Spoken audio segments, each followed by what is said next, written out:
En 1953, dans une boîte en fer enterrée sous un chêne, une confession révèle un sombre secret de la reconstruction, la disparition inexpliquée de 17 membres d'une organisation oppressive. Avant de plonger dans cette histoire d'horreur inversée, abonnez-vous à cette chaîne et dites-moi dans les commentaires de quelle ville vous écoutez actuellement.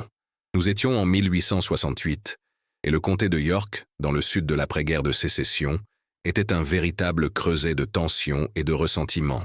La promesse nouvellement conquise de liberté et d'égalité était étouffée par l'ombre du Ku Klux Klan. Ce groupe oppressif régnait sur la nuit avec une férocité implacable, commettant lynchages et incendies criminels en toute impunité. La loi, incarnée par le shérif local, non seulement échouait à protéger les plus vulnérables, mais se comportait souvent en complice silencieux, voire actif, des atrocités. La peur était monnaie courante, et l'espoir un luxe que peu pouvaient s'offrir. Dans ce paysage d'oppression, un homme osa défier le statu quo. Samuel, Sam Johnson, affranchi et vétéran de l'armée de l'Union, s'était battu pour la liberté et espérait désormais l'exercer. Son geste, aussi simple que révolutionnaire, fut de s'inscrire sur les listes électorales. Pour Sam, c'était plus qu'un droit, c'était l'incarnation de tout ce pour quoi il s'était battu. Pour le clan, c'était un acte d'insubordination intolérable, une étincelle qui menaçait de mettre à feu l'ordre qu'il s'efforçait tant de maintenir. La nouvelle de son audace se répandit rapidement, et la nuit, jusque-là sombre, devint le signe avant-coureur de quelque chose de bien pire. Les représailles du Ku Klux Klan ne se firent pas attendre et furent brutales. Sous la lueur fantomatique de la lune, une cavalcade de cagoules blanches envahit la petite clairière où vivaient Sam et sa famille. L'événement déclencheur fut un massacre impitoyable. La maison de Sam, symbole de sa nouvelle vie, fut incendiée, ses flammes léchant le ciel nocturne tel un cri de désespoir. Ses proches furent sauvagement assassinés, et Sam lui-même fut lynché, son corps pendu comme un avertissement macabre à quiconque oserait suivre son exemple. Caché au milieu des broussailles denses et de la fumée étouffante, Elijah Crane, ancien soldat et frère d'armes de Sam, fut témoin de toutes les horreurs. La vue de son ami, un homme qui avait affronté l'enfer de la guerre à ses côtés, réduit à un spectacle de haine, forgea en lui quelque chose d'indicible. Ce n'était pas seulement de la tristesse ou de la colère, mais une fureur froide et calculatrice, une détermination de fer qui se cristallisa en lui. La vie qu'il connaissait s'éteignit cette nuit-là, remplacée par un but singulier et sombre. Elijah, dont la formation militaire avait été affinée par l'expérience du combat, n'hésita pas. Il disparut dans les forêts et abandonna les plantations qu'il connaissait par cœur.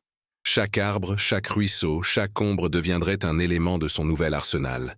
Il se déplaçait tel un fantôme, utilisant sa connaissance de la guérilla et des tactiques de survie pour planifier sa riposte. Ce ne serait pas une vengeance hâtive, mais une campagne méticuleusement orchestrée, une chasse à l'envers. Le clan avait semé le vent. Maintenant, il récolterait la tempête. La traque commença. Ce n'était pas une chasse d'hommes contre des animaux, mais celle d'un homme contre les monstres qui avaient volé sa paix. Les membres du Ku Klux Klan commencèrent à disparaître mystérieusement, un par un. Au début, ce n'était que des murmures, des hommes partis en patrouille et jamais revenus. Ce qui rendait ces disparitions encore plus terrifiantes était l'absence de corps.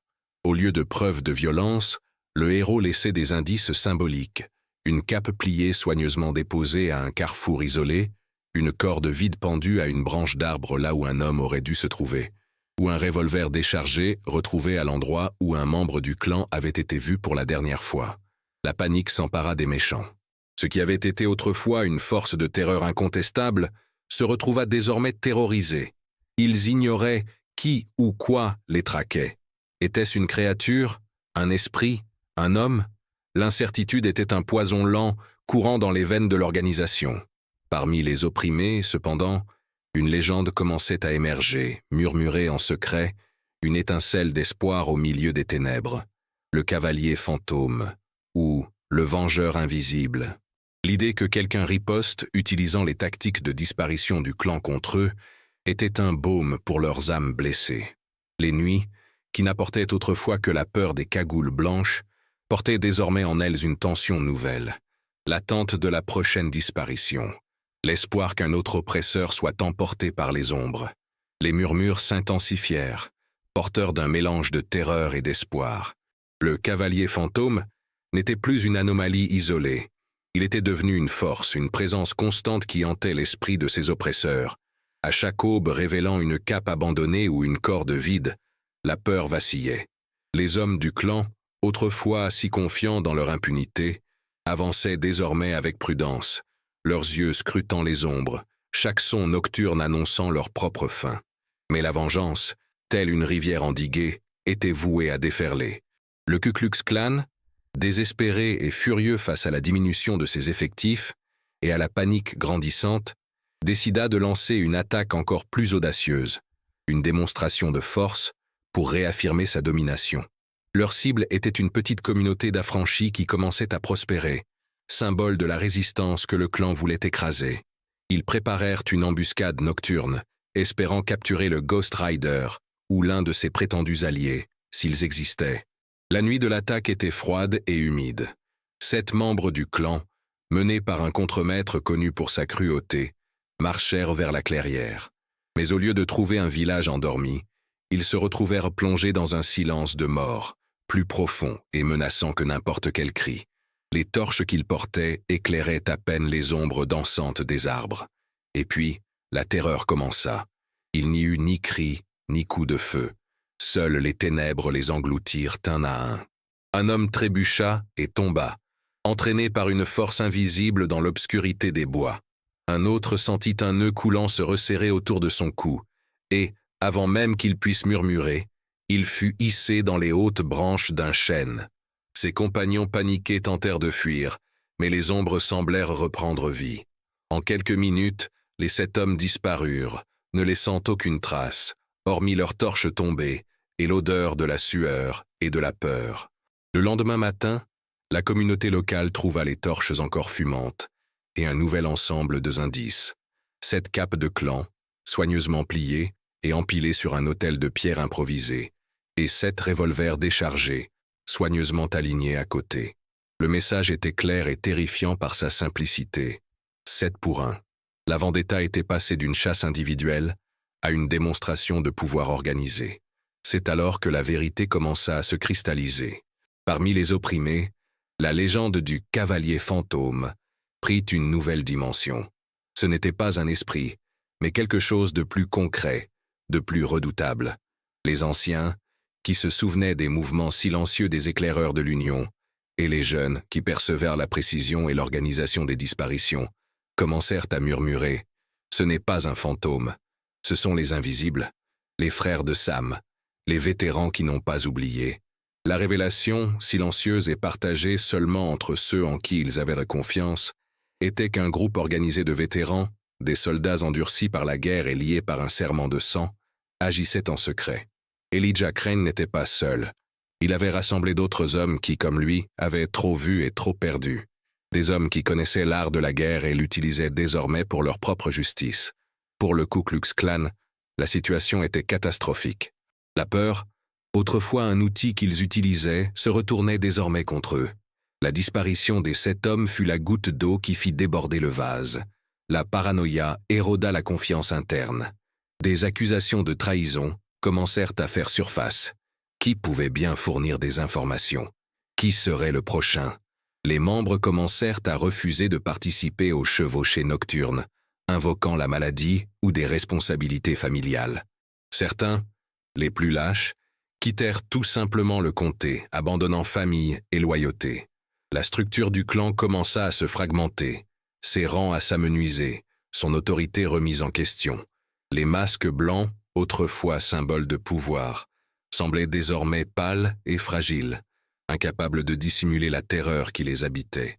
L'organisation, qui vivait de la peur et de l'unité, se désintégrait sous l'effet de cette même peur, mais d'une source qu'ils ne pouvaient ni voir, ni toucher, ni pleinement comprendre. Le comté de York, autrefois bastion de l'oppression du clan, devenait un terrain de chasse où les chasseurs devenaient la proie, et où l'obscurité était leur nouveau maître. Les dirigeants du clan, menés par le colonel Silas Sims, tentèrent en vain d'endiguer la ruée, promettant des représailles. Mais leurs paroles sonnèrent creux. Les plus jeunes, qui n'avaient connu le clan que comme une force dominante, commencèrent à douter, à remettre en question la sagesse de leur chef.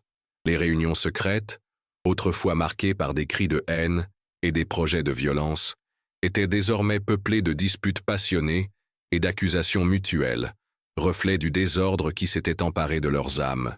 La peur était un virus, et le clan était en quarantaine de sa propre initiative. La désintégration du Ku Klux Klan dans le comté de York fut un spectacle sinistre pour les opprimés.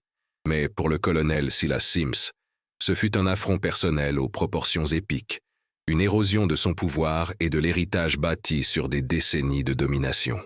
Il avait bâti son autorité sur la peur et une obéissance aveugle, et maintenant cette même autorité lui glissait entre les doigts comme du sable, emporté par le courant invisible des Ghost Riders. À chaque nouvelle disparition, à chaque murmure de vengeance tapi dans l'obscurité, la fureur de Sims grandissait, mêlée à une terreur qu'il ne savourait jamais, même à lui-même. Les patrouilles nocturnes, autrefois démonstrations de force et d'impunité, étaient désormais une mascarade de panique, les hommes refusant de sortir seuls ou en petits groupes, préférant la sécurité illusoire de leur foyer. Dans une tentative désespérée de rétablir l'ordre et de réaffirmer sa domination incontestée sur le comté, le colonel Silas Sims convoqua une réunion d'urgence, non plus secrètement au cœur des bois, mais sur sa propre plantation, sous l'œil vigilant des quelques hommes qui lui restaient. Le visage crispé par la rage et l'humiliation, la voix imprégnée d'une autorité forcée, il offrit une récompense substantielle, 500 $ en or, une fortune presque inimaginable à l'époque, et pour la plupart de ses partisans, pour la capture, morts ou vifs, du cavalier fantôme et de ses complices. La promesse était ambitieuse, destinée à attiser la cupidité et à vaincre la peur paralysante qui s'était emparée de ces hommes. Il jura que l'homme responsable des disparitions serait pendu en place publique, afin que chacun puisse voir ce qui arrivait à ceux qui osaient défier le clan et le pouvoir qu'il représentait. Cependant, la récompense, bien qu'attrayante pour certains des membres les plus pauvres et les plus désespérés qui y voyaient une chance d'une vie meilleure, ne suffisait pas à endiguer la panique. La paranoïa s'était enracinée au plus profond de l'âme des capuches blanches. Chaque ombre semblait abriter un ennemi invisible, chaque murmure nocturne, un signe avant-coureur de leur propre destin. La frustration et la peur atteignirent leur paroxysme parmi les hommes du clan, une véritable cocotte minute prête à exploser. Incapables d'affronter l'ennemi éthéré qui les traquait, ils concentrèrent leur colère et leur lâcheté sur des cibles plus faciles et plus visibles, espérant reprendre le contrôle et prouver qu'ils étaient encore une force redoutable. La goutte d'eau qui a fait déborder le vase, le point de non-retour, est survenu un dimanche soir qui aurait dû être un dimanche de paix et de recueillement. Le révérend Josiah Brown, pasteur respecté de la communauté libérée, homme à la foi inébranlable et à l'espoir contagieux, rentrait chez lui après une messe du soir qui avait rassemblé les cœurs endeuillés et apporté du réconfort dans les moments difficiles. Il était un modèle de résilience, prêchant toujours la promesse d'un avenir meilleur, même dans les ténèbres les plus profondes. Cet homme du clan, ivre et cherchant désespérément un acte d'intimidation susceptible d'apaiser leurs propres craintes et de réaffirmer leur brutalité, ont tendu une embuscade au révérend Brown. Ils l'ont traîné sur la place principale, à la vue de tous, et l'ont sauvagement battu à la lumière vacillante des torches, le laissant à l'article de la mort, un avertissement sanglant et cruel pour quiconque osait garder espoir ou défier l'autorité du clan. La scène a été un choc pour la communauté, un cruel rappel que la barbarie rôdait toujours, malgré les disparitions mystérieuses qui rongeaient le clan. La nouvelle de l'attaque lâche et brutale contre le révérend Brown parvint à Elijah Crane et à son groupe, les Chevaliers Invisibles, alors qu'ils se préparaient pour une nouvelle nuit de patrouille silencieuse et de représailles. Assis autour d'un petit feu dans leur camp secret, la rage au fond de leur cœur était palpable, froide et déterminée. Josiah Brown était plus qu'un pasteur. C'était un pilier de la communauté, un homme qui avait baptisé leurs enfants, enterré leurs morts et prodigué des paroles de réconfort dans des moments de désespoir sans précédent.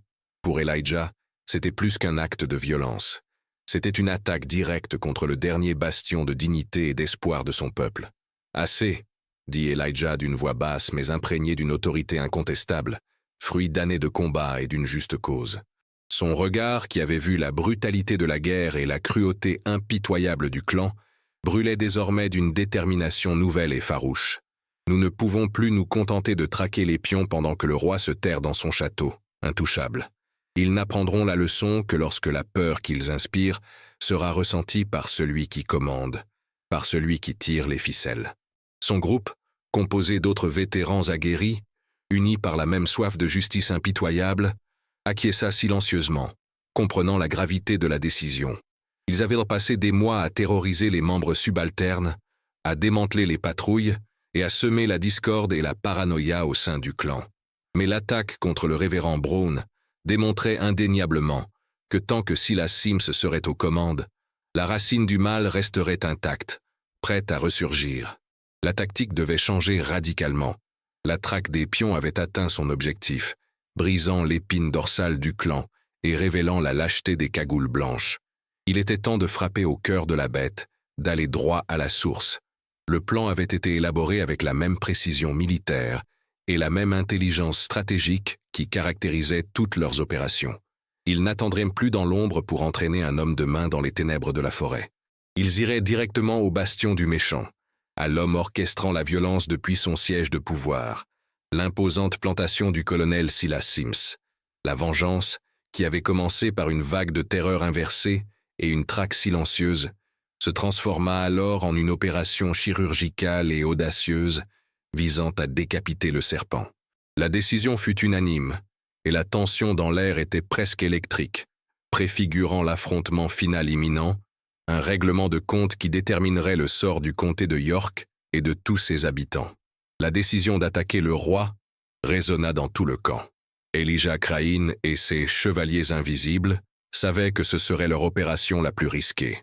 La plantation de Silas Sims, forteresse et symbole de leur pouvoir, serait leur cible. Leurs années de soldats leur avaient appris à reconnaître les angles morts et à frapper furtivement. La vengeance n'était plus une rage aveugle, mais une campagne militaire méticuleuse, et l'attaque brutale contre le révérend Brown avait justifié l'escalade. Fini les disparitions silencieuses dans les bois. Cette fois, la cible serait le cœur de l'oppression, et la méthode, une démonstration de force qui priverait le méchant de sa fausse autorité. Au cours des jours suivants, le camp secret devint le centre d'une intense planification. Des plans rudimentaires de la plantation et de la maison de Sims furent dressés, détaillant les postes de garde et les entrées. Elijah insista. Pas d'effusion de sang inutile. La mission était de révéler et de démanteler. L'arme la plus puissante serait la peur déjà implantée et la vérité à extraire. Ils utiliseraient l'obscurité, leur connaissance du terrain et la paranoïa des hommes de Sims contre leur chef. La nuit choisie, un épais brouillard enveloppa le comté de York. Elijah et 3 hommes, se déplaçant tels des fantômes, contournèrent les gardes endormis par des chemins secrets. Une fenêtre déverrouillée à l'arrière du manoir offrait l'entrée idéale. Sans un grincement, ils étaient à l'intérieur. L'intérieur de la maison était un labyrinthe de couloirs sombres et de pièces luxueuses, imprégnées d'une odeur de tabac froid et de richesses en décomposition. Elijah ouvrait la marche, les sens aiguisés par la tension. Il connaissait les habitudes de Sims qui aimait se retirer dans son bureau après le dîner. Le groupe se déplaçait avec une synchronicité troublante, évitant les craquements du plancher. Enfin, la lumière d'une lampe filtrait sous une porte à l'étage. Le bureau de Sims. Elijah fit signe à ses hommes de se diriger vers l'arrière. Cet affrontement serait le sien, personnellement. Elijah ouvrit la porte sans frapper. Silas Sims, costaud et cruellement marqué, se tenait à son bureau, fumant un cigare éteint. Ses yeux, auparavant emplis d'arrogance, s'écarquillèrent de terreur lorsqu'il aperçut la grande silhouette silencieuse d'Elijah Crain, sans capuche ni masque. Il reconnut aussitôt, ce n'était pas un fantôme, mais le Ghost Rider en chair et en os, l'homme qui avait démantelé son empire de terreur. L'arme d'Elijah n'était pas un revolver, mais le calme mortel qui émanait de lui suggérait que Sims était entièrement à sa merci. « Colonel Sims », murmura Elijah d'une voix basse et rauque, « la nuit est longue, et nous avons beaucoup à nous dire. » Sims tenta de parler, mais la peur le paralysait. Elijah ne proféra aucune menace physique directe. Au lieu de cela, il commença à énumérer, avec une précision effrayante, les crimes du clan sous son commandement, le lynchage de Sam Johnson, l'incendie de sa maison, le massacre de sa famille, les noms des affranchis torturés, les terres volées et le passage à tabac du révérend Brown. Il décrivit des détails que seule une personne présente ou disposant d'informations privilégiées pouvait connaître. À chaque atrocité, le visage de Sims pâlissait. Elijah posa alors un stylo et un rouleau de papier vierge sur la table. « Colonel, vous écrirez des aveux. Vous détaillerez chaque crime, chaque complice et comment vous avez corrompu la loi. Si vous refusez, ce qui est arrivé à vos hommes dans les bois sera un sort béni. Et chacun de vos secrets sera murmuré aux quatre coins de ce comté par moi. Il ne vous restera plus rien. » L'air du bureau était lourd. Sims regarda Elijah, puis le stylo et le papier. Il savait qu'il était acculé. La menace n'était pas la mort immédiate, mais l'anéantissement total de tout ce qui lui était cher. Son nom, son statut, son héritage de pouvoir. La peur d'être démasqué, de subir une humiliation publique, et la certitude qu'Elijah Crane ne bluffait pas, étaient des armes plus tranchantes que n'importe quelle lame. Les mains tremblantes, le colonel Silas Sims prit la plume. Son esprit, autrefois fier et autoritaire, était désormais un tourbillon de terreur et de désespoir. Il hésita, mais le regard implacable d'Elijah le força à commencer. Les premiers mots furent hésitants, mais le torrent d'aveux commença, révélant un sombre réseau de crimes et de complicité qui s'étendait bien au-delà de l'imaginable. La vérité, enfin, s'écrivait, lettre après lettre, sous la surveillance silencieuse du Ghost Rider. L'air du bureau était lourd, chargé d'une odeur de sueur froide et de la terreur nouvelle de Silas Sims. La plume grattait le papier, chaque mot comme un coup de couteau dans l'âme fière du colonel. Les premières lignes étaient hésitantes, presque illisibles, mais sous le regard perçant d'Elijah Crane, le torrent des confessions se mit à couler, tel un fleuve enfin débordé. Sims ne se contentait pas d'écrire. Il vomissait des années de sombres secrets, de barbarie cachée et d'un pouvoir qu'il croyait inébranlable. Il détailla le lynchage de Sam Johnson, décrivant avec une précision macabre chaque coup, chaque cri étouffé, l'odeur de fumée de la maison en feu et la cruelle indifférence des spectateurs. Il nomma les hommes qui y participèrent, des hommes de main les plus brutaux aux citoyens respectables, qui apportèrent un soutien financier et politique, garantissant l'impunité. Le nom du shérif Barnes apparut à plusieurs reprises, accompagné de descriptions de pots de vin et de transactions secrètes qui empêchaient de la justice de voir les crimes du clan. Sims révéla les lieux de rencontres secrets, les caches d'armes et les plans d'intimidation qu'il avait lui-même orchestrés. Les mots s'accumulaient sur la page, témoignages macabres de la dépravation qui avait sévi dans le comté de York. Sims décrivait l'enlèvement de familles libérées, la torture infligée pour les forcer à quitter leurs terres nouvellement acquises, les incendies criminels qui détruisaient écoles et églises.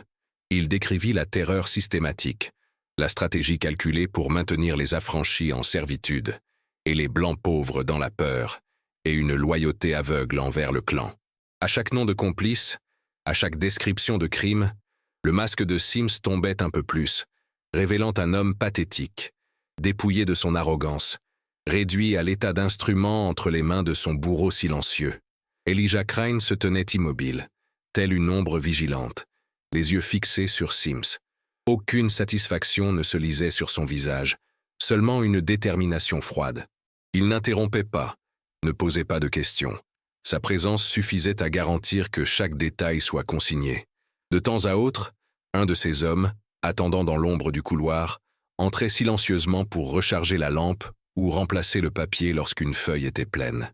À chaque nouvelle feuille, le poids de la confession devenait plus écrasant, non seulement pour Sims, mais pour l'histoire du comté tout entière. Les heures passèrent. Le soleil pointait à peine à l'horizon, teintant le ciel de nuances pâles de gris et de rose, lorsque Sims posa enfin sa plume. Ses mains tremblaient de façon incontrôlable, son visage était pâle et moite, et ses yeux, autrefois ardents, exprimaient maintenant le vide d'un homme profondément brisé. La pile de papier était imposante, un épais volume d'horrible vérité qu'il avait si longtemps retenu. Elijah s'approcha de la table, prit les papiers et les examina attentivement, page par page. Son regard parcourut les mots, vérifiant la cohérence et la profondeur des détails. Rien ne manquait. La confession était complète, un témoignage irréfutable de la barbarie du clan et du rôle central de Silas Sims dans son exécution. Il plia les papiers méticuleusement et les glissa dans son manteau, un sombre trésor plus précieux que l'or. « La dette est payée, colonel », murmura Elijah d'une voix basse et lourde, avec une gravité qui fit se recroqueviller Sims sur sa chaise. La dette de sang, la dette de larmes, la dette de justice. Elle est payée, mais soyons clairs. Si la guilde reprend ses activités, si un seul affranchi est menacé, si une seule flamme est allumée dans vos maisons, ou si un seul cheveu du révérend Brown est touché, nous prendrons tout. Chaque parcelle de terre, chaque dollar, chaque secret que vous détenez. Et cette confession, dit-il en tapotant son manteau, sera lue dans chaque église, sur chaque place, afin que chacun connaisse la vérité sur votre empire de mensonges. Vous serez un paria, un lâche, un homme sans honneur, et le nom de Sims sera synonyme de honte éternelle. Silas Sims leva les yeux, une expression de désespoir et de compréhension dans le regard. Il ne doutait pas des paroles d'Elijah. L'homme devant lui n'était pas un bandit, mais un justicier impitoyable, et la menace d'anéantissement social et moral était bien pire que n'importe quelle mort. Je les arrêterai, balbutia Sims, la voix rauque. Je le jure, il n'y aura plus de chevauchés. Il n'y aura plus de raid. Le clan est fini dans ce comté. Elijah Crane hocha lentement la tête, un mouvement presque imperceptible. Assurez-vous-en, colonel, parce que nous veillerons, toujours. Sur cet ultime avertissement, Elijah se retourna et, aussi silencieusement qu'il était entré, disparut par la porte du bureau, suivi de ses hommes. Silas Sims se tenait seul dans la pénombre précédant l'aube, la confession sur son manteau, le poids de ses propres mots, et la peur de l'ombre tapie dans la brume l'écrasait. Le clan, en effet, avait été neutralisé. La violence avait cessé, non pas par la loi, mais par une force invisible qui avait inversé la tendance, troquant l'oppression contre la terreur inversée. Et la paix, désormais, serait maintenue par la peur, une peur bien plus profonde et personnelle qu'aucun d'eux n'avait jamais imaginée. Silas Sims resta immobile un long moment, le corps lourd et l'esprit en ébullition. L'aube grise filtrant à travers les fenêtres du bureau n'apportait aucun soulagement, seulement la froide lumière de l'humiliation. La confession sur son manteau, les mots qu'il avait lui-même écrits sous la contrainte, semblaient lui brûler la peau. La peur d'Elijah Crane n'était pas celle d'un vulgaire voyou. C'était la terreur d'être dépouillé, de voir sa réputation, son héritage et son autorité réduits en poussière devant tous ceux qui l'avaient opprimé. Le colonel, autrefois pilier de cruauté et de pouvoir inébranlable, était brisé. Sa voix résonnait encore à ses oreilles. « Si vous recommencez, nous vous prendrons tout. » Encore tremblant, mais poussé par une terreur qui surmontait sa propre arrogance, Sims rassembla ce qui lui restait de dignité. Il envoya des messagers, non pas avec l'ordre d'attaquer, mais avec un ordre clair et urgent. La cessation immédiate de toute activité du clan dans le comté de York. Les chevauchées nocturnes, les incendies criminels, les lynchages, les intimidations, tout devait cesser. Le message était clair et portait une menace voilée que les membres restants du clan, déjà secoués par la paranoïa et les disparitions, comprenaient parfaitement. Personne n'osait le remettre en question. La peur qui avait jadis pesé sur les affranchis se retournait maintenant contre eux, émanant du plus haut sommet de la hiérarchie, une force invisible mais palpable. La nouvelle, ou plutôt la panique silencieuse, se répandit comme un poison parmi les membres du clan. Ils ignoraient les détails de ce qui s'était passé au manoir de Sims, mais l'ordre était indéniable. La disparition des cavaliers fantômes n'était qu'une menace voilée, mais la reddition de Sims, le roi, était la preuve irréfutable qu'une force supérieure avait agi. Les réunions secrètes furent annulées. Les capes blanches, autrefois portées avec une fierté abjecte, furent rangées dans des coffres poussiéreux, ou, dans certains cas, brûlées dans des bûchers solitaires, comme pour effacer toute trace d'une loyauté désormais dangereuse. Nombre des membres les plus fanatiques et violents quittèrent le comté, craignant des représailles individuelles. La structure du clan, déjà fracturée par la terreur inversée, s'effondra complètement dans le comté de York, n'étant plus que le spectre de son ancienne puissance oppressive. À mesure que les nuits s'écoulaient, un changement subtil mais profond commença à s'opérer dans le comté de York. Les chevauchées nocturnes qui terrorisaient autrefois les champs et les villages cessèrent complètement. Les incendies qui léchaient le ciel nocturne dans des actes de barbarie cédèrent la place à une obscurité paisible. Les cris de terreur et les bruits de violence qui accompagnaient l'oppression se turent. La communauté libérée, qui avait vécu sous l'ombre constante de la peur, commença à respirer plus facilement, malgré une méfiance persistante. D'abord l'incrédulité, puis un espoir hésitant. Ils se regardèrent, murmurant « Justice de l'ombre » et les cavaliers invisibles, qui avaient troqué la guerre contre un châtiment personnel. Elijah Crane et ses soldats, les chevaliers invisibles, ayant honoré leur serment, disparurent de l'histoire aussi silencieusement qu'ils avaient agi.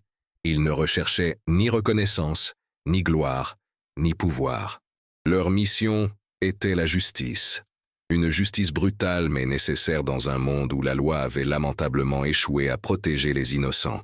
Ils retournèrent dans l'ombre d'où ils étaient venus, devenant une légende murmurée parmi les opprimés, une histoire d'espoir et de vengeance qui se transmettrait de génération en génération, rappelant que même dans les ténèbres les plus profondes, il existait des hommes prêts à se battre.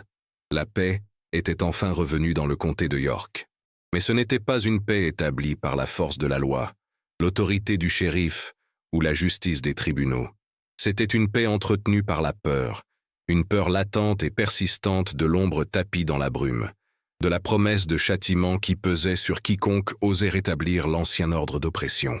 Silas Sims, bien que toujours riche et propriétaire terrien, vivait dans une terreur silencieuse, sa vie étant désormais une prison qu'il avait lui-même créée, constamment hanté par la possibilité que les aveux refassent surface ou que les cavaliers invisibles réapparaissent.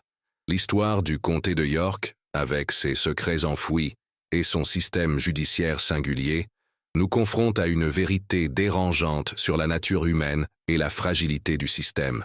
Elle nous amène à nous interroger sur ce qui se passe lorsque les institutions censées protéger échouent, lorsque la loi se rend complice de l'injustice.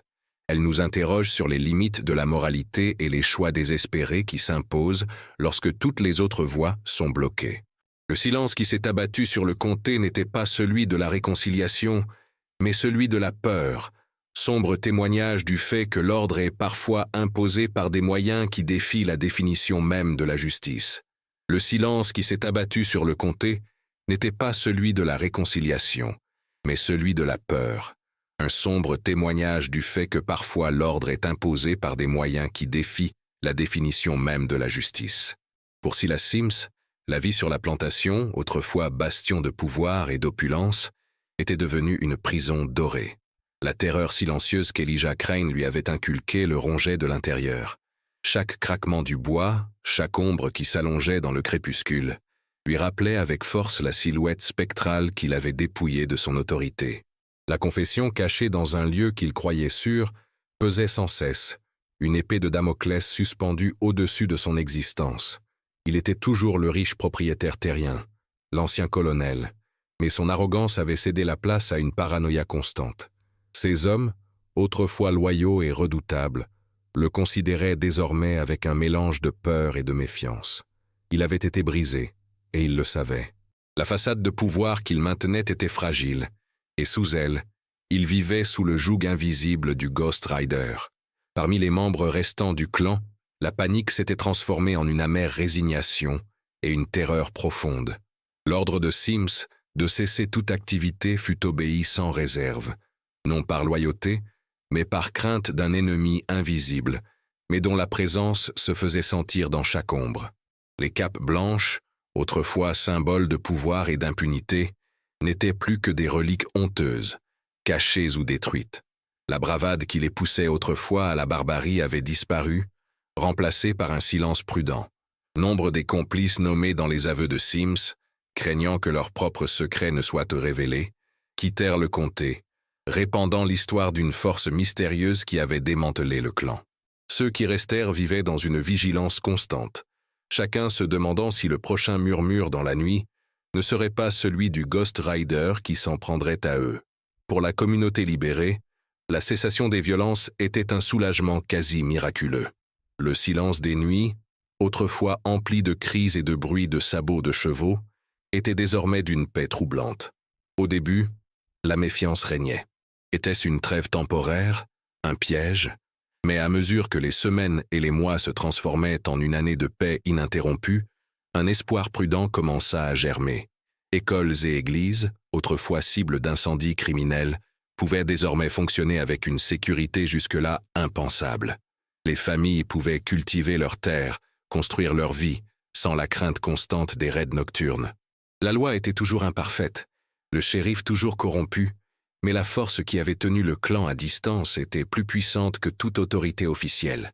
Les histoires du cavalier fantôme et des cavaliers invisibles ne tombèrent pas dans l'oubli. Au contraire, elles devinrent des légendes murmurées, transmises de bouche à oreille dans les plantations et les petites églises. Pour les opprimés, elles étaient celles d'un protecteur, d'un vengeur qui avait rendu justice alors que tout espoir était perdu. Pour les oppresseurs, elles étaient les légendes d'un esprit vengeur, un rappel constant que la terreur qu'ils avaient semée pouvait être récoltée par eux-mêmes. Elijah Crane et ses hommes avaient disparu sans laisser de traces, mais leur ombre subsistait, un gardien silencieux, qui assurait la paix par la menace implicite de représailles. La légende devint la nouvelle loi, une force morale agissant au-delà des limites de la légalité, maintenant la balance dans un équilibre précaire mais efficace. La communauté de York, et peut-être le sud de l'après-reconstruction dans son ensemble, a été confrontée à la question de la justice sous sa forme la plus crue. Lorsque la loi est corrompue, lorsque les institutions ne parviennent pas à protéger les plus vulnérables, qui se lève pour défendre les plus vulnérables? La réponse, dans le comté de York, est venue d'hommes qui, par désespoir et par un profond sentiment de loyauté, ont décidé que la seule façon de combattre le terrorisme était une terreur inversée. Ce n'étaient pas des saints, et ils ne cherchaient pas l'absolution. C'étaient des hommes marqués par la guerre et l'injustice, qui ont trouvé dans la vengeance un moyen brutal de restaurer un ordre que la société n'avait pas réussi à instaurer. La paix qui a suivi n'était pas celle de la réconciliation ou de la rédemption, mais celle de la répression, sombre témoignage de la complexité morale de l'époque et des actes extrêmes que l'oppression peut engendrer. Les échos de cette nuit au manoir des Sims et des mystérieuses disparitions ont continué de résonner pendant des décennies. Les générations qui ont grandi dans le comté de York ont entendu les murmures, observé le silence inhabituel et appris que toute justice n'est pas rendue en plein jour et que toute paix ne repose pas sur l'état de droit. Certaines se forgent dans l'obscurité, portées par le silence et le souvenir d'un homme et de ses chevaliers invisibles qui ont osé défier l'injustice par leurs propres lois, laissant derrière eux un héritage de peur et une paix ambiguë. Les échos de cette nuit au manoir des Sims et des mystérieuses disparitions ont continué de résonner pendant des décennies. Les générations qui ont grandi dans le comté de York ont entendu les murmures, observé le silence inhabituel et appris que toute justice n'est pas rendue en plein jour et que toute paix ne repose pas sur l'état de droit. Certaines se forgent dans l'obscurité, portées par le silence et le souvenir d'un homme et de ses chevaliers invisibles, qui ont osé défier l'injustice par leurs propres lois, laissant derrière eux un héritage de peur et une paix ambiguë. Au cours des décennies qui suivirent, la légende du Ghost Rider et de ses cavaliers invisibles s'inscrivit dans la trame du comté de York, devenant un élément indissociable de son identité. Pour les descendants des esclaves affranchis, ce fut une histoire d'espoir et de vengeance, un rappel que même dans les heures les plus sombres, une force était prête à se battre pour eux. Racontée à voix basse autour d'un feu de camp ou sur les bancs de l'église, cette histoire servit de modèle de résilience, inspirant une génération à persévérer et à croire que la justice finirait toujours par trouver son chemin. Pour les héritiers des oppresseurs, en revanche, la légende était un fardeau, un écho constant d'humiliation et de terreur. Elle leur rappelait la nuit où leur pouvoir inébranlable fut brisé, non par la loi, mais par une ombre vengeresse qui hantait encore leur mémoire collective. La peur, autrefois outil de contrôle, était devenue une chaîne invisible qui les enchaînait. Silas Sims vécut le reste de ses jours dans la demeure de la plantation, un homme brisé, hanté par ses propres fantômes. La richesse et le prestige qu'il chérissait tant devinrent un isolement absolu. Chaque murmure concernant le Ghost Rider était un coup de poignard dans son âme, un rappel qu'il avait été dépouillé de sa véritable autorité. La confession, cachée dans un lieu qu'il considérait comme impénétrable, était son tourment personnel, la preuve tangible de son échec et de sa lâcheté. Il quittait rarement le domaine, et lorsqu'il le faisait, son regard exprimait la paranoïa de quelqu'un guettant à tout moment le retour de l'ombre pour recouvrer le reste de sa dette. Ses anciens complices, autrefois loyaux, le considéraient avec dédain et une crainte silencieuse, sachant qu'il s'était incliné devant une puissance supérieure. Les membres restants du clan dans le comté de York se dispersèrent ou ne furent plus que l'ombre d'eux-mêmes. La bravade et la cruauté qui les caractérisaient cédèrent la place à une prudence nerveuse. Les réunions secrètes furent abandonnées, et les robes blanches, symboles de leur tyrannie, brûlées ou enterrées, comme pour effacer toute trace de leur passé ignominieux. Nombre des hommes ayant participé aux actes de violence, craignant les représailles des cavaliers invisibles ou la révélation de leurs propres crimes, vendirent leurs terres et quittèrent le comté, emportant avec eux la terreur d'un ennemi qu'ils ne pouvaient ni nommer ni combattre. Le Ku Klux Klan du comté de York passa du statut de force oppressive à celui de honte, un exemple édifiant des dangers de l'arrogance et de l'injustice. Pendant ce temps, la communauté libérée prospérait dans cette paix fragile et inhabituelle. Libérée de la menace constante des lynchages et des incendies criminels, elle pouvait se consacrer à la construction de sa vie. Des écoles furent construites sans crainte d'être incendiées. Des églises devinrent des centres communautaires dynamiques et porteurs d'espoir, et des familles cultivèrent leurs terres avec une sécurité jusque-là inimaginable. La prospérité, si modeste fût-elle, commença à s'installer. Bien que les lois et les autorités officielles fussent encore partiales et que la ségrégation persistât, l'absence de la violence nocturne du clan offrit un espace vital de croissance et d'autodétermination. La légende du Ghost Rider n'était pas qu'un conte. C'était un gardien invisible qui, en agissant en marge du système juridique défaillant, avait créé les conditions propices à l'émergence d'une société nouvelle, plus juste. L'incapacité du système juridique officiel à protéger les plus vulnérables est restée une profonde cicatrice dans la mémoire du comté de York. Le shérif et les tribunaux continuaient de fonctionner avec la même inefficacité et la même corruption qu'auparavant, mais leur impuissance était compensée par la vigilance silencieuse des chevaliers invisibles. La justice, à cette époque, ne résultait ni de code ni de serment, mais du châtiment calculé d'hommes poussés à bout. Cette ambiguïté morale, la paix obtenue par la terreur inversée, força la communauté à s'interroger sur les limites de la moralité et la nature même de la justice. Était-ce une vengeance? Ou était-ce la seule justice possible dans un monde où la loi s'était inclinée devant l'oppression? L'histoire d'Elijah Crane et de ses chevaliers invisibles, bien qu'absente des archives officielles, fut soigneusement préservée grâce à une riche tradition orale, transmise de génération en génération. Les souvenirs des disparitions, les aveux de Sims et le calme qui régnait ensuite dans le comté furent maintes fois racontés, prenant des allures de mythe. Cependant, les détails les plus intimes et les plus dangereux, le lieu des aveux, la vérité sur les disparitions, restèrent cachés, gardés par ceux qui connaissaient les risques de révéler de tels secrets.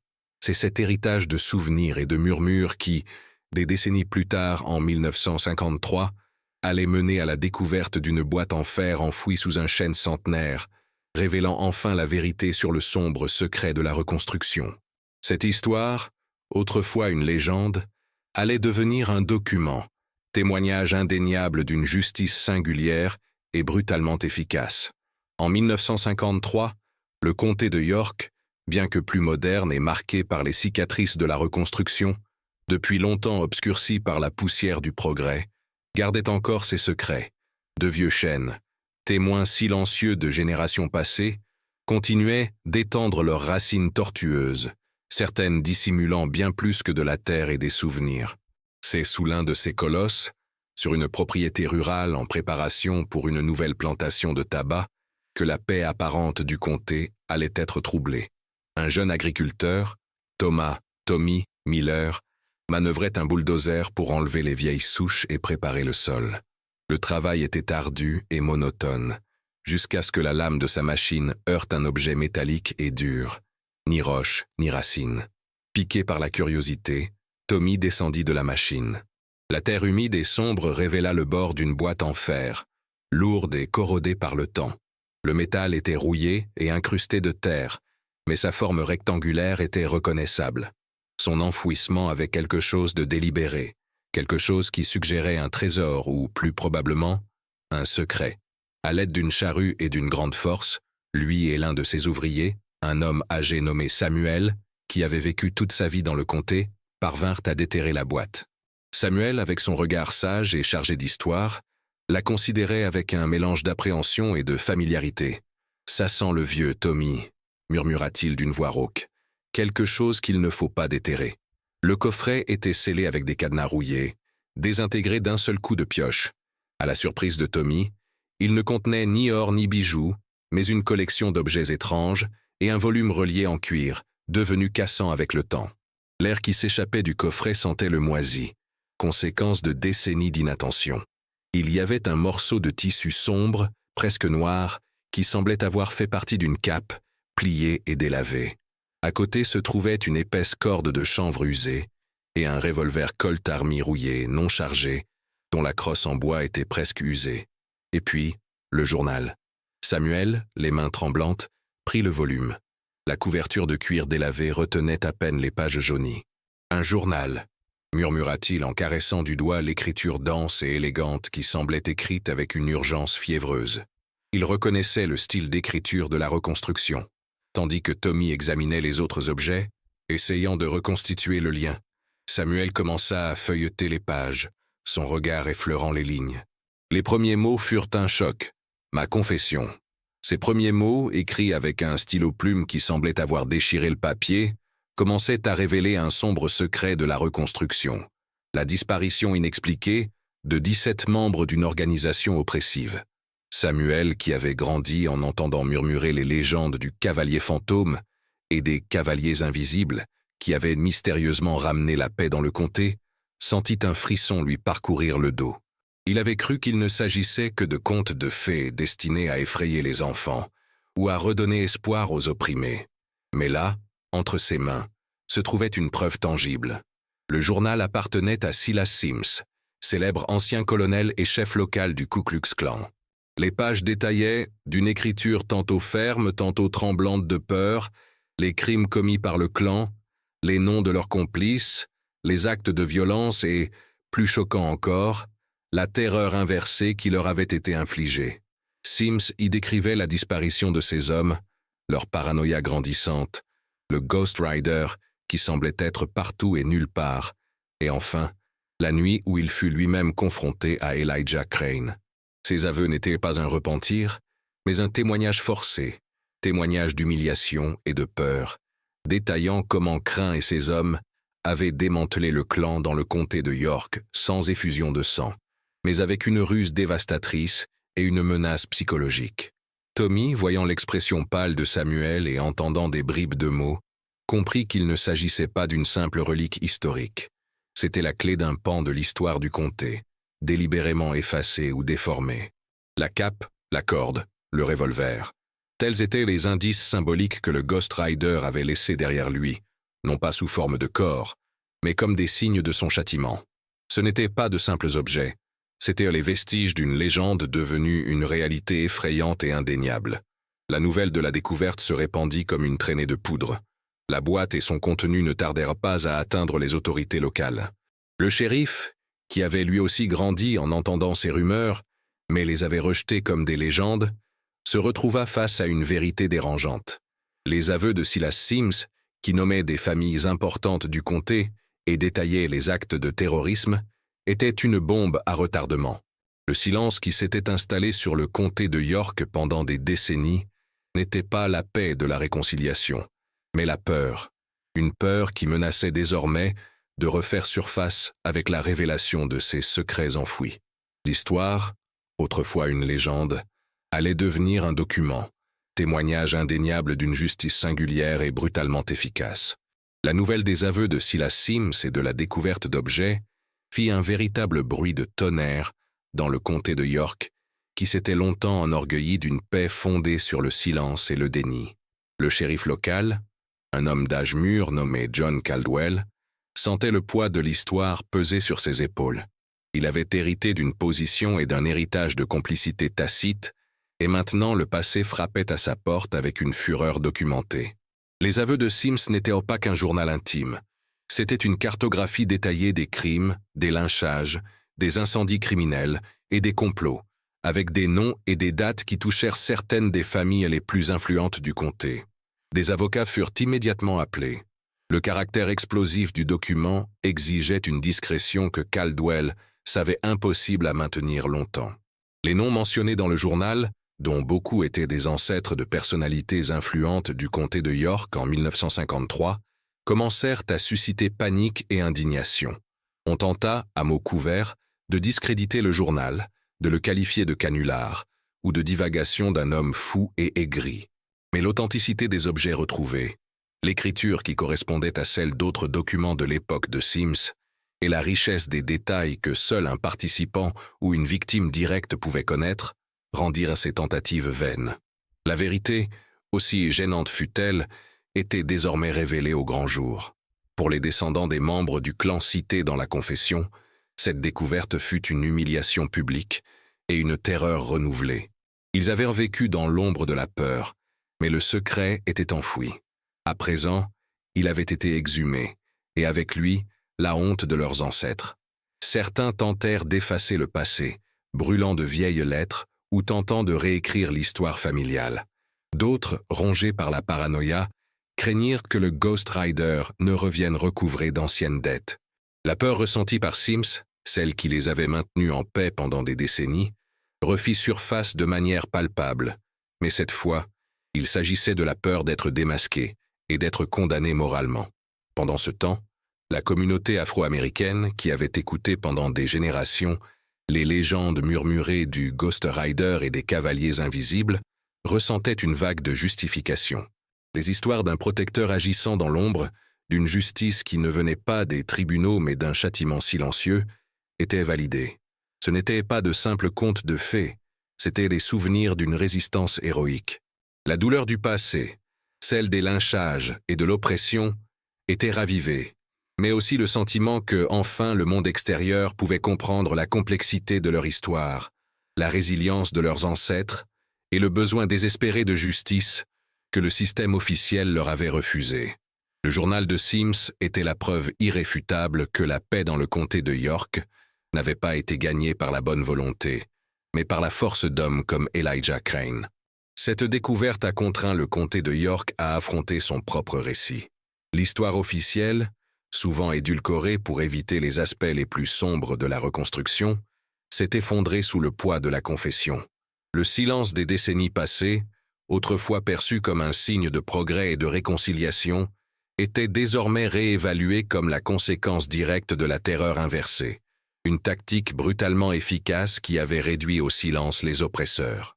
La légende du Ghost Rider, autrefois un folklore local, a été élevée au rang d'événement historique majeur, témoignage de la capacité humaine à punir et de l'échec systémique de la justice. Les autorités étatiques et fédérales furent informées. Les aveux de Sims détaillant les crimes haineux et les violations des droits civiques, qui, bien qu'anciens, résonnaient encore dans la lutte pour les droits civiques des années 1950, ne pouvaient être ignorés. La boîte en fer et son contenu furent analysés, et historiens et sociologues commencèrent à converger vers le comté de York, désireux de percer les complexités de cette histoire enfouie. L'histoire d'Elijah Crane et de ses cavaliers invisibles, disparus des archives officielles, allait être réécrite dans les annales de l'histoire américaine, non pas comme un mythe, mais comme un chapitre sombre et fascinant de la façon dont la justice peut être obtenue lorsque toutes les autres voies échouent. L'impact de la découverte transcenda les frontières des comtés. Les journaux de tout le pays commencèrent à parler du journal secret du KKK et du vengeur fantôme. L'histoire de 17 disparitions inexpliquées, restée un murmure pendant des décennies, devint un cri de ralliement, résonnant dans l'actualité. La reconstruction, une période souvent simplifiée dans les livres d'histoire, gagna en profondeur, révélant les tactiques désespérées des deux camps dans une lutte pour l'âme de la nation. Elijah Crane, l'ancien soldat devenu le Ghost Rider, et ses hommes, les Invisible Riders, bien que toujours anonymes, prirent une dimension quasi mythique, devenant des symboles de la résistance contre l'oppression. La paix qui régnait dans le comté de York après un siècle d'absence était désormais examinée sous un angle nouveau. Il ne s'agissait pas de la paix de la réconciliation, mais de la paix imposée par la peur, un calme forcé qui avait permis à une communauté de se reconstruire, mais avait aussi enfoui une vérité dérangeante. La découverte de Tommy Miller n'avait pas seulement exhumé une boîte, elle avait révélé les complexités morales d'une époque, les failles d'un système juridique et le courage d'individus qui, par désespoir, avaient osé créer leur propre forme de justice. L'histoire d'horreur inversée, autrefois une légende, était désormais un fait irréfutable, et le monde était prêt à l'écouter. La révélation du journal de Silas Sims et des objets découverts ne fut pas une simple anecdote dans l'histoire locale. Elle devint le catalyseur d'un débat national sur le véritable visage de la reconstruction et les cicatrices durables qu'elle laissa sur la société américaine. La presse, initialement en quête d'un article sensationnel, s'attacha bientôt à en explorer les implications plus sombres, remettant en question le récit officiel du progrès et de la réconciliation, qui occultait souvent la brutalité de l'époque. Le comté de York, autrefois un point obscur sur la carte, devint l'épicentre d'un débat houleux sur la justice, la vengeance et le rôle du droit dans une société divisée. Des historiens et sociologues de renom, attirés par la singularité de l'affaire, se sont rendus dans la région, fouillant les archives locales et les témoignages oraux des anciens, pour trouver les pièces manquantes nécessaires à la compréhension de la complexité de l'histoire. Ils ont analysé les aveux de Sims avec une rigueur académique, comparant ces récits aux archives contemporaines qui n'ont fait que confirmer l'authenticité et l'exactitude des détails. La figure d'Elijah Crane, le cavalier fantôme, est sortie de l'ombre du folklore pour devenir le centre des études historiques. Il n'était plus une simple légende, mais un agent d'une forme particulière de justice, dont les actions, bien que moralement ambiguës, avaient indéniablement modifié le cours de l'histoire locale. Le débat sur la question de savoir si Crane était un héros ou un justicier faisait rage dans tout le pays. Pour de nombreux militants des droits civiques qui, dans les années 1950, intensifiaient leur lutte contre la ségrégation et l'oppression, l'histoire de Crane était un puissant symbole de résistance. Il incarnait la voix et la force de ceux qui avaient été systématiquement privés de justice formelle, prouvant que l'oppression pouvait être combattue même lorsque le système juridique était défaillant. L'image d'un homme noir, ancien soldat, ayant démantelé une organisation suprémaciste blanche par une stratégie de terreur inversée, résonnait profondément avec les aspirations à l'égalité et à la vengeance qui couvaient au sein de la communauté afro-américaine. Pourtant, l'histoire a également soulevé des questions dérangeantes. Universitaires et juristes ont débattu de l'éthique d'une justice rendue en dehors des limites du droit. Était-il légitime de recourir à la peur et à l'intimidation pour imposer la paix, même contre les oppresseurs? Où se situait la frontière entre la vengeance personnelle et la quête d'une plus grande justice? Ces questions, autrefois murmurées dans le comté de York, se retrouvaient désormais dans les éditoriaux des journaux et les tables rondes universitaires, forçant la nation à affronter la fragilité de ses propres institutions et la moralité de ses propres fondements. Pour le comté de York, cette révélation fut un véritable séisme social. Les familles dont les ancêtres avaient été nommés dans les aveux de Sims furent confrontées à l'examen public et à une honte qu'elles avaient tenté de dissimuler pendant des générations. Des noms autrefois respectés étaient désormais associés à des actes de terreur et à la complicité. Cette révélation les força à une douloureuse réévaluation de leur identité et de leur héritage. Pour les descendants des esclaves affranchis, la validation de leur récit d'oppression et de résistance apporta un mélange de douleur et de fierté.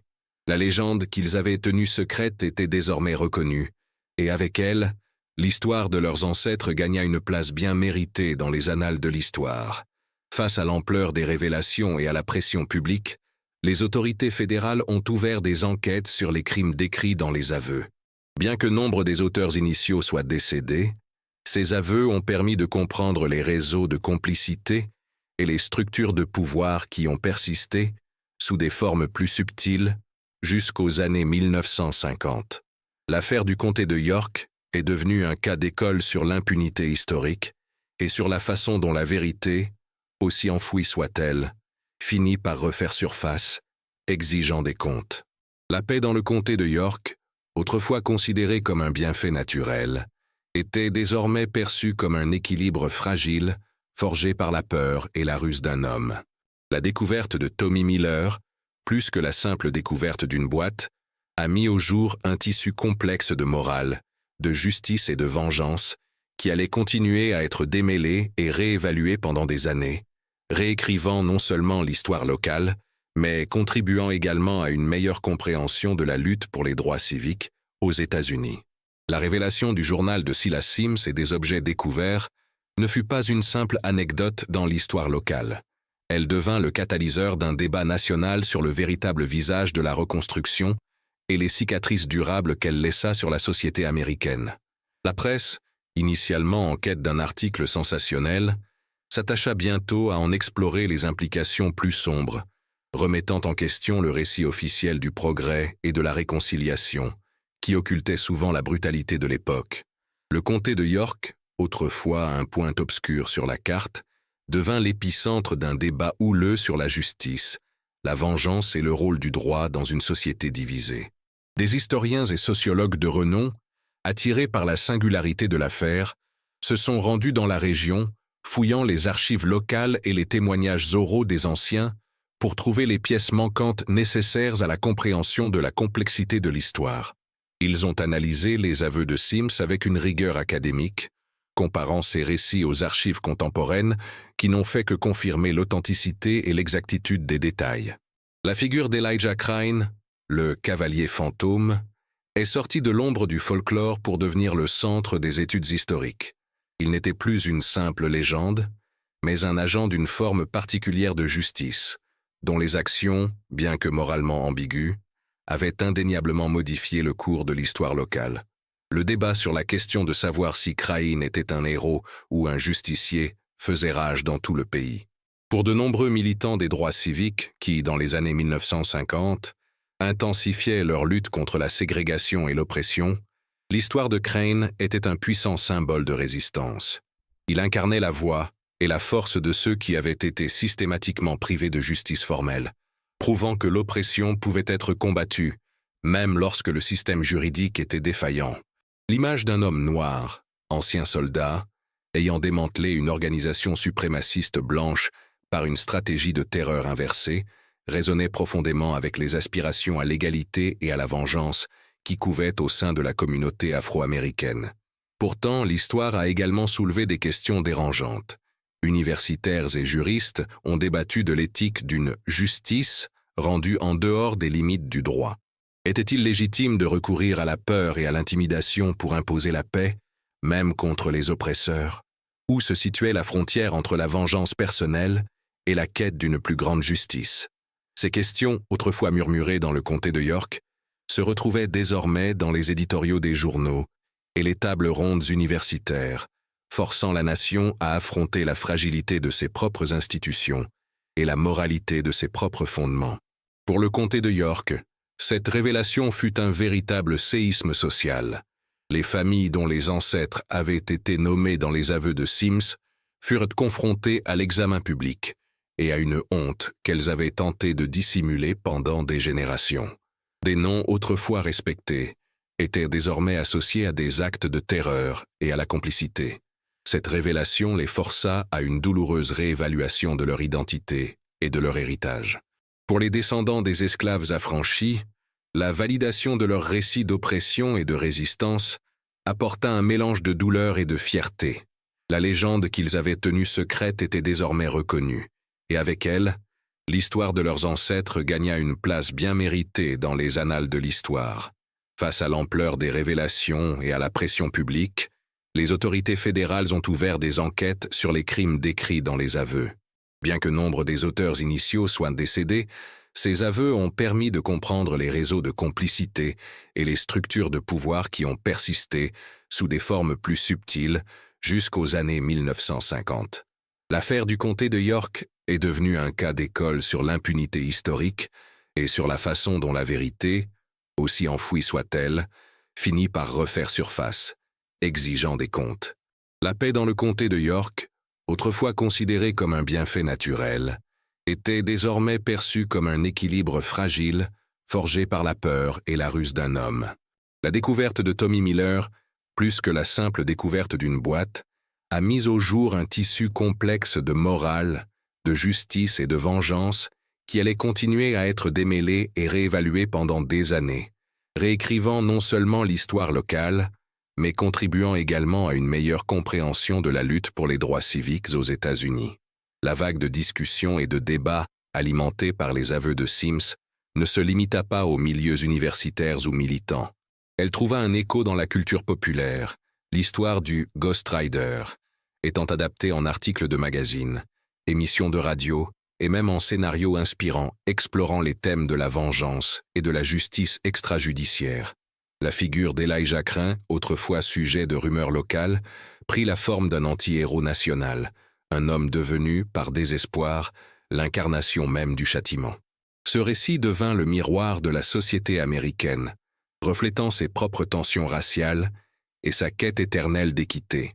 Dans le comté de York, la nouvelle génération, grandissant sans avoir eu connaissance explicite des horreurs de la reconstruction et de la paix imposée par Crain, fut contrainte d'affronter le passé de ses parents et grands-parents. Pour de nombreux jeunes noirs, l'histoire de Crain fut une étincelle d'inspiration, un rappel du courage et de la résilience de leurs ancêtres. Elle nourrit un sentiment de fierté et une détermination renouvelée à lutter pour l'obtention de leurs droits civiques. Pour les jeunes blancs, en particulier ceux dont les familles étaient liées aux noms mentionnés dans les aveux de Sims, cette découverte fut un choc, la révélation d'un héritage de honte soigneusement dissimulé. Elle conduisit à des conversations difficiles au sein des familles, à une réévaluation des identités et, dans certains cas, à une douloureuse mais nécessaire prise de conscience des injustices passées. La communauté locale s'est alors redéfinie. Le calme, autrefois interprété comme une harmonie, était désormais perçu comme une cicatrice, témoignage d'un traumatisme non résolu. La vérité derrière les disparitions inexpliquées a transformé le folklore en histoire, forçant chacun à reconsidérer les fondements de sa société. Monuments et noms de rues, auparavant intouchables, ont été remis en question, et la nécessité d'une mémoire historique plus honnête et inclusive est devenue évidente. En 1953, le comté de York ne se contentait pas de déterrer une boîte en fer. Il exhumait l'âme d'une communauté et réécrivait son propre passé. Les répercussions juridiques des aveux de Sims furent complexes. Bien que les crimes initiaux fussent trop anciens pour faire l'objet de poursuites pénales, la documentation fournie par le journal permit aux historiens et aux avocats des droits civiques de constituer un dossier moral et sociologique contre l'impunité. Cela ouvrit la voie à une meilleure compréhension des tactiques terroristes employées pendant la reconstruction et de la manière dont le droit fut détourné pour perpétuer l'oppression. L'histoire du comté de York devint un exemple frappant de la façon dont la justice peut être retardée, mais non refusée à jamais, et du pouvoir des vérités enfouies de transformer le présent et d'influencer l'avenir. La vague de discussions et de débats alimentés par les aveux de Sims ne se limita pas aux milieux universitaires ou militants. Elle trouva un écho dans la culture populaire, l'histoire du Ghost Rider étant adaptée en articles de magazines, émissions de radio, et même en scénarios inspirants explorant les thèmes de la vengeance et de la justice extrajudiciaire. La figure d'Elijah Crain, autrefois sujet de rumeurs locales, prit la forme d'un anti-héros national, un homme devenu, par désespoir, l'incarnation même du châtiment. Ce récit devint le miroir de la société américaine, reflétant ses propres tensions raciales et sa quête éternelle d'équité. Dans le comté de York, la nouvelle génération, grandissant sans avoir eu connaissance explicite des horreurs de la reconstruction et de la paix imposée par Crain, fut contrainte d'affronter le passé de ses parents et grands-parents. Pour de nombreux jeunes noirs, l'histoire de Crain fut une étincelle d'inspiration, un rappel du courage et de la résilience de leurs ancêtres. Elle nourrit un sentiment de fierté et une détermination renouvelée à lutter pour l'obtention de leurs droits civiques. Pour les jeunes blancs, en particulier ceux dont les familles étaient liées aux noms mentionnés dans les aveux de Sims, cette découverte fut un choc, la révélation d'un héritage de honte soigneusement dissimulé. Elle conduisit à des conversations difficiles au sein des familles, à une réévaluation des identités et, dans certains cas, à une douloureuse mais nécessaire prise de conscience des injustices passées. La communauté locale s'est alors redéfinie. Le calme, autrefois interprété comme une harmonie, était désormais perçu comme une cicatrice, témoignage d'un traumatisme non résolu. La vérité derrière les disparitions inexpliquées a transformé le folklore en histoire, forçant chacun à reconsidérer les fondements de sa société. Monuments et noms de rues, auparavant intouchables, ont été remis en question, et la nécessité d'une mémoire historique plus honnête et inclusive est devenue évidente. En 1953, le comté de York ne se contentait pas de déterrer une boîte en fer. Il exhumait l'âme d'une communauté et réécrivait son propre passé. Les répercussions juridiques des aveux de Sims furent complexes. Bien que les crimes initiaux fussent trop anciens pour faire l'objet de poursuites pénales, la documentation fournie par le journal permit aux historiens et aux avocats des droits civiques de constituer un dossier moral et sociologique contre l'impunité. Cela ouvrit la voie à une meilleure compréhension des tactiques terroristes employées pendant la reconstruction et de la manière dont le droit fut détourné pour perpétuer l'oppression. L'histoire du comté de York devint un exemple frappant de la façon dont la justice peut être retardée, mais non refusée à jamais, et du pouvoir des vérités enfouies de transformer le présent et d'influencer l'avenir. La découverte de la boîte en fer et du journal de Sims a marqué l'histoire américaine d'une empreinte indélébile. Elle a contraint la nation à affronter les complexités morales d'une période troublée, remettant en cause le récit simpliste de la paix d'après-guerre et révélant les profondes cicatrices laissées par l'oppression et l'injustice.